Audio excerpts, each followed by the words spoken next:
Hello again. It's Wing Nation presented by Sage Fruit. Talking sprint car racing, our favorite time of the week, and we are so glad that you have joined us. We are in the Hercules Tires Studios in Concord, North Carolina. Ashley Stremme and Steve Post here hanging out and talking sprint car racing. And, well, you actually did a little modified racing. You were over in Arkansas this weekend, right? Yes, we were in Batesville, Arkansas all week long. So I didn't get to see a whole lot of sprint car racing because there's not a whole lot of service at the racetrack. So I didn't get to catch a whole lot. But, of course, it sounded like it was the Kyle Larson show again this week. Certainly in Pennsylvania it was. Yes, it certainly was. That is for sure.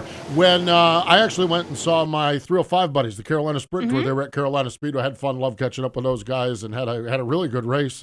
Ended with a big crash at the end, and some rain, and all. They had all kinds of excitement with it, but good seeing all my friends there. Great being at the racetrack. I think Brian Lisky is the guy that writes for Fremont and Attica, and he alluded to something about Cap Henry. While 2020 has been a season most of us want to forget, or a year most of us want to forget, for Cap Henry, not so much. And I got thinking about this. There are a couple of drivers that 2020 has turned out good. In Cap Henry, 12 wins, Attica title, Fremont, or the Fast Series Championship, just spectacular. Great season. Obviously, you just mentioned him, Kyle Larson. I mean, 40, yeah. In the dirt side of things, it's a good season. Yeah, well, that's true. That's true perspective. Yes, it's all when about you perspective. think the way it started and the way it ended, that's a very good point. But it might end on an up note. Yes, it might. Yes, it might. If you believe all of the believings. That's okay. Right. And then another one, Mark Smith, 19 wins when we're recording this, which means with Mark he could have 22 by the time you watch it. It's just there's been some guys that have taken this lousy 2020 and turned it into something really, really good. And so I was just thinking about that. And another one, we're going to talk to him. Jacob Allen picked up his career first win. And so that is who we're going to talk to. So, yeah, while 2020 has certainly not been the year we've been looking for, there are some of our sprint car family that have done very, very well. Speaking of doing very, very well, check this one out. It was the King of the West NARC Tour.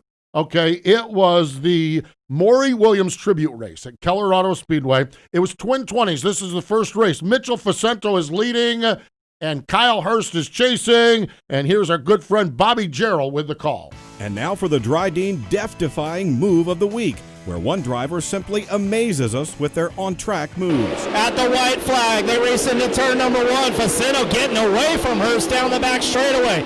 Mitchell Facino switch grooves. AJ Bender is off the pace and into the infield. We're clean to run to the checkered flag. Off of turn number 4, Kyle Hurst jumps up over the 37 and gets it done with an amazing feature event win here in the first 20.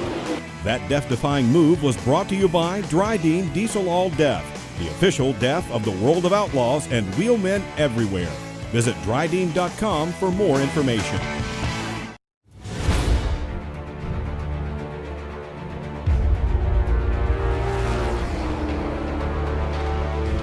Pride. Passion. Performance. We are Team Dryden.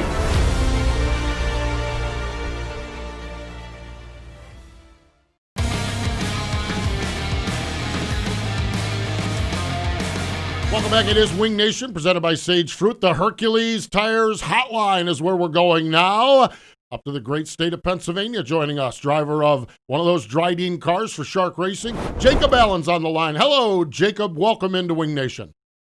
Hello. How's it going? We are doing well. How about you? How are things as you get ready to wrap up the 2020 season? Yeah, I'm doing great. Kind of starting to feel a little sad that, the season's already coming to an end. I feel like, I don't know, I just feel like it needs to go on longer, and it doesn't need to get to the time of the year where it's cold and when we're not racing. So, yeah, it's just starting to all come to a reality, I guess. Well, obviously, we'll have to talk about your win here real quick, but I want to just hit on the winter. You talk about it getting cold. What do you guys do in the off season? Are you planning on anything to keep your racing active through this off season? Uh, well, we always work pretty hard throughout the off season.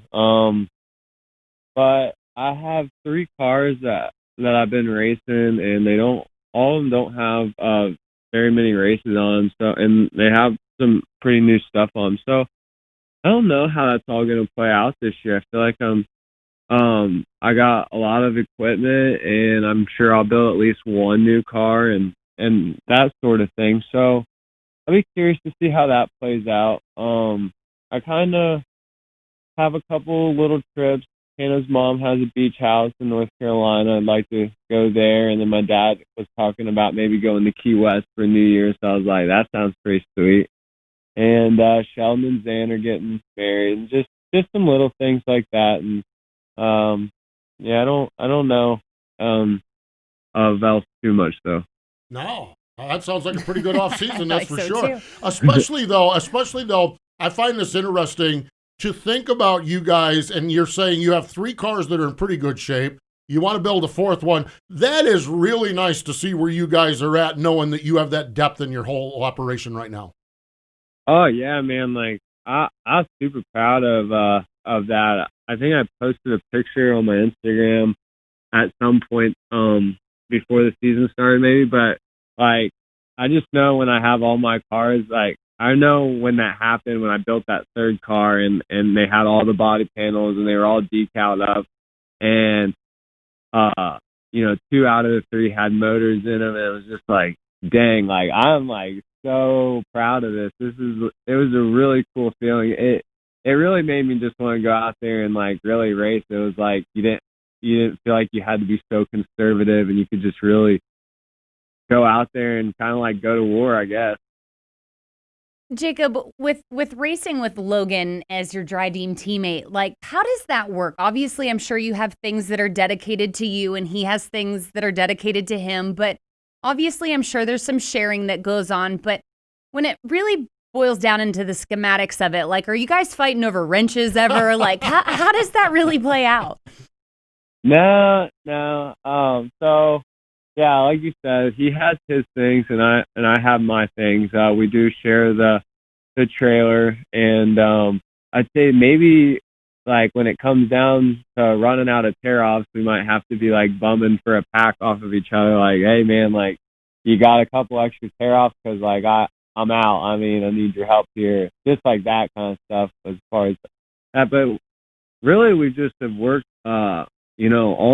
All these years we've worked to make it where it is kind of like he has his thing and he has his guys, and then I have my guys. But yeah, it actually works out really good, and we did design the trailer that we built for that, so we could have one side of the trailer for Logan and one side of the trailer for me, and we kind of work and build around that, and it actually works out really great. That is fascinating. It really, truly is. That is for sure. Jacob, we started the program. We talked about great 2020s, and this has been such a weird year. But when we look at 2020, there was a highlight you made about a month, 4 weeks ago, something like that. That first win, and we've all talked to you in the aftermath of that. But now looking back at it a month later or so, what's your take on it all now after you're now a World of Outlaw winner? Yeah, I still been thinking about it pretty often. It just feels really relieving that I don't have to go into the off season and think about like not winning a race or going to the next race and thinking like it's tonight going to be the night kind of thing.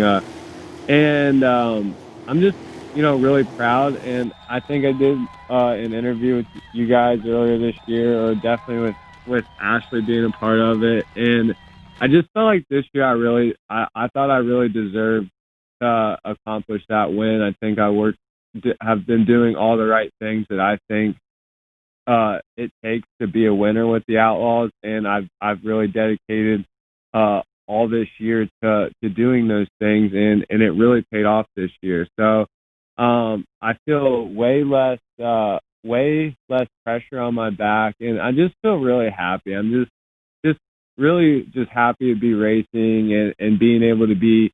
I feel like I'm competitive each night. That if I get put in the right position, I could go out there and win again. So I'm just really happy with everything right now, and that has made that be that way right now. Because if I hadn't won, I would still have that on my back, and since I don't, it just feels great. I am sure it does. That is for certain. Hey, Jacob, hang in there with us. Everyone else, stick around. More with Jacob Allen in just a moment. Hey Ashley, what are you up to? Oh, I just stopped by to grab some sage fruit apples. Now I just have to decide which ones. You can never go wrong with a Honey Crisp. They're light, crisp, and full of perfectly balanced flavor. Oh, hey! You could always go with one of their classics, the Gala or Fuji. They're both sweet and juicy. Grown in the heart of Eastern Washington, Sage Fruit Company works hard on the farm and with their retail partners to provide high-quality apples and pears to consumers all year long. Well, I couldn't decide which ones. Thanks for the help, guys. I'll race you to checkout. It is Wing Nation, presented by Sage Fruit. So glad you've joined us, and we are so glad that Jacob Allen has joined us on the Hercules Tire Hotline. Before the break, Jacob, you had indicated you had shared some lifestyle, some things that you've been doing differently. Earlier this year, Ashley and Aaron hosted a show, and you shared with them kind of the way you're taking care of yourself and the way you're handling yourself, your personal self. Can you share a little bit with us on what's changed and what you've been doing this year and maintaining yourself? Yeah, I would just say some of the biggest thing was like, I stopped drinking the beers. I've always been kind of like a guy that has enjoyed the party or the life of the party, I guess you could say. It could be like, let's just use like World Finals as an example. Everybody goes to Ironman or Iron Thunder or whatever that place is called, and it's like you're racing, and then at the same time there's some like thought like, oh, what's going on, or who's going to Ironman like after the races. And I just like fell into that versus like, okay, like let's focus all the way on this race.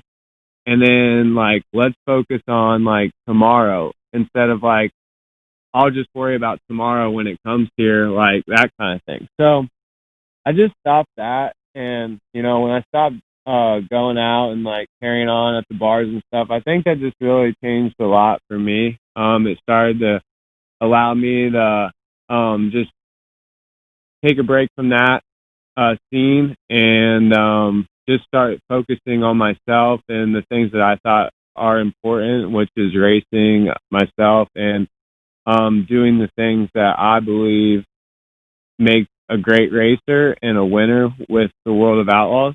And so I just started working out, and I've always been kind of into eating healthy and taking care of my body that way. But when I would go out and drink and stuff, I would like eat like crap and not care. And so I would not work out because I might have a hangover, I might be lazy, or that kind of stuff. So when that all changed, and as the months would go on, I just really started falling in love with that kind of lifestyle of being,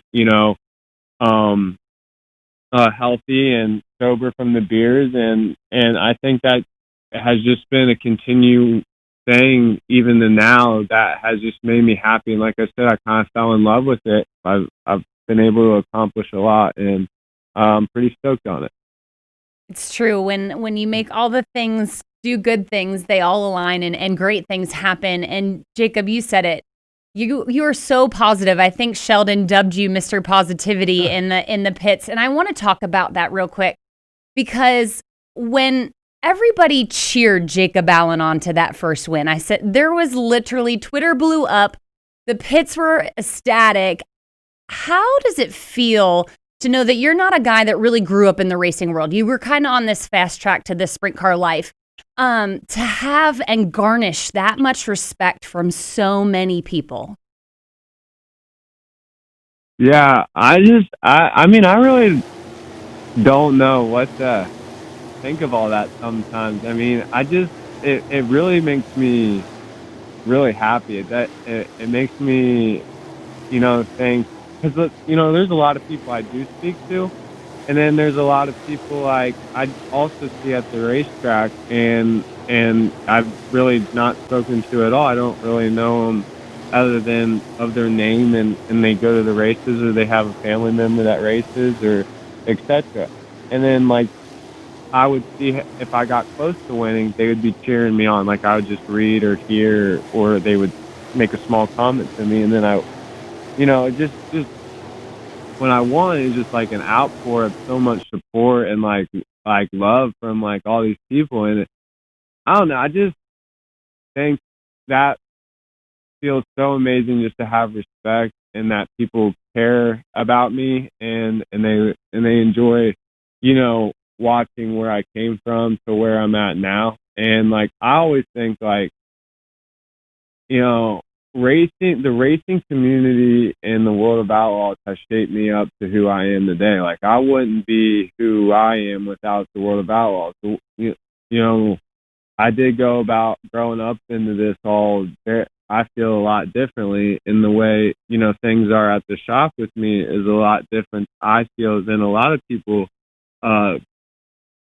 grow up at the shop doing or whatever. My dad is in his 70s, and I'm this 20-year-old kid. So it's not like my dad is physically rolling around in the shop with me, like, working on the cars and stuff. He has to kind of explain it to me, and then I kind of had to figure it out on my own. So, the racing world has I've listened through my dad on like what it takes to be a racer and how to live this kind of lifestyle, but I've also been at all the outlaw races in the last 7 years, and I've watched all the elite race car drivers and their crews on what they do and how they act and how they speak, and I've kind of watched them to see what it takes to be one of those kind of guys. So they have really matured me in pretty much every aspect, and to have their respect means so much because I have the world of respect for them as well. And it is well earned. That is for sure, and well stated across the board with all the changes and the respect you've earned. Jacob, we need to cut this off and send you on your way and get to our next break here. But thanks so much for sharing some time with us here today on Wing Nation. Yeah, man, no problem. There we go. Jacob Allen, driver of that Dryden car, the number 1A on the World of Outlaw NOS Energy Drink Store. Stay with us. Our Tweet Your Seat tweets of the week are coming up next. Power isn't born, it's built over time. For over 65 years, Hercules Tires has been providing the muscle to move more drivers. Whatever the vehicle, whatever the terrain, and we back it with a powerful protection plan. So wherever the road or the trail takes you, we have the selection, value, and strength to get you there. Hercules Tires, ride on our strength.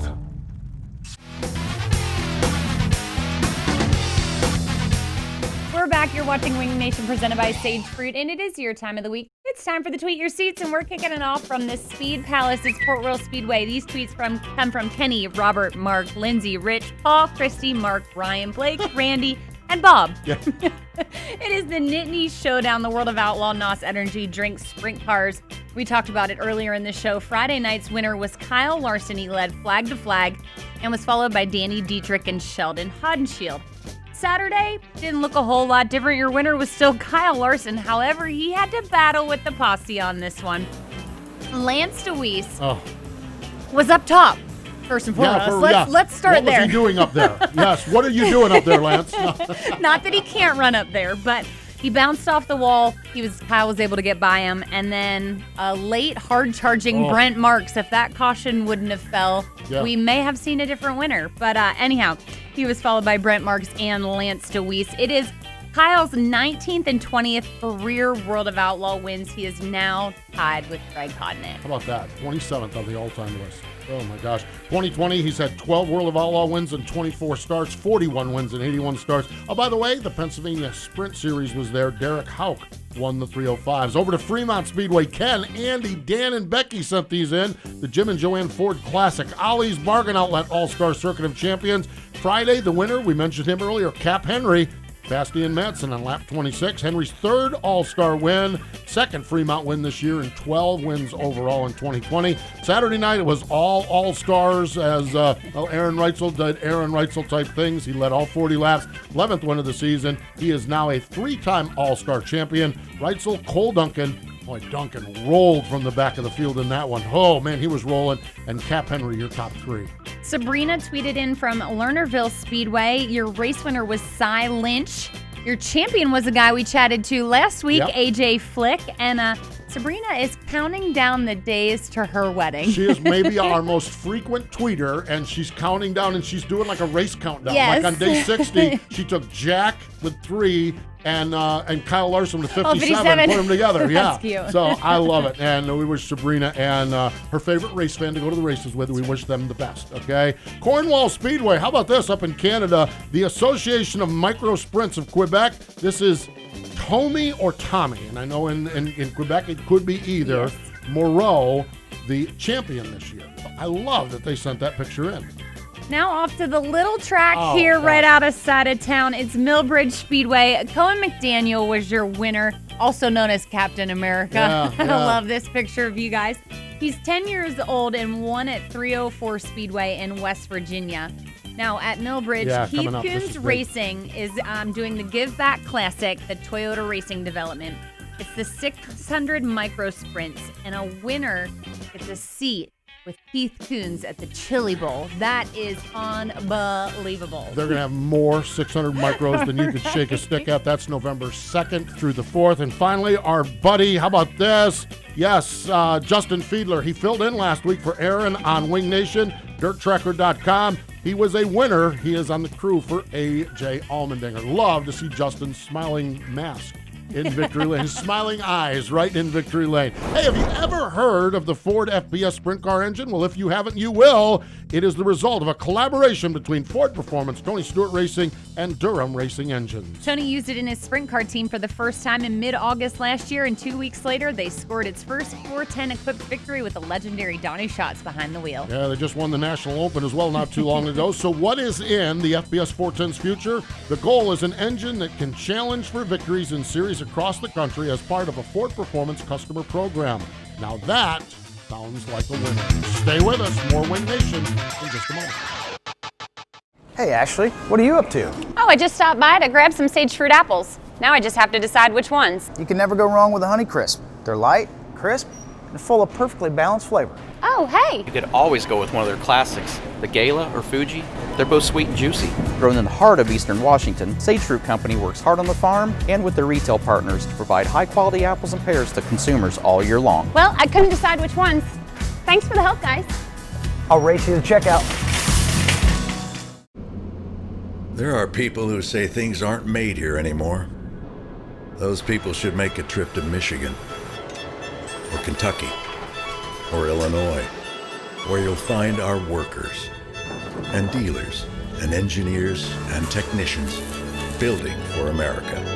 We're proud to employ more hourly workers than any other automaker in this country, because we build for this country.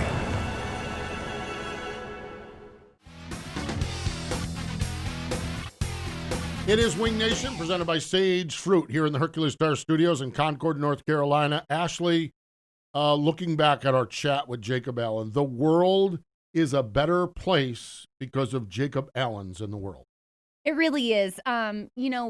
Just to see him develop this last year, obviously we've watched him over the years, but the person that he's really become this year is quite intriguing. The fact that he knows that he's just a little grain of sand in the hourglass and that hourglass is so big that he can learn from so many other people is absolutely incredible. Yeah, I found it fascinating just to say just exactly what you said, learning from watching so many people. He's so observant, and you take a little bit of this and a little bit of that, and you put it together with a humble spirit and a loving heart and a good heart. You put it together, and you have Jacob Allen, who, beyond sprint car racing, is a human rock star. Yes. And it's absolutely passionate. I mean, that's passion. My gosh. Isn't it? He exactly. could just choose to continue the path that he was, but he knows that he wants to do bigger and better things. I know, absolutely. Neat stuff. Love that we had a chance to talk with Jacob Allen here today, and we love that you joined us. Thanks for joining us here on Wing Nation, presented by Sage Fruit.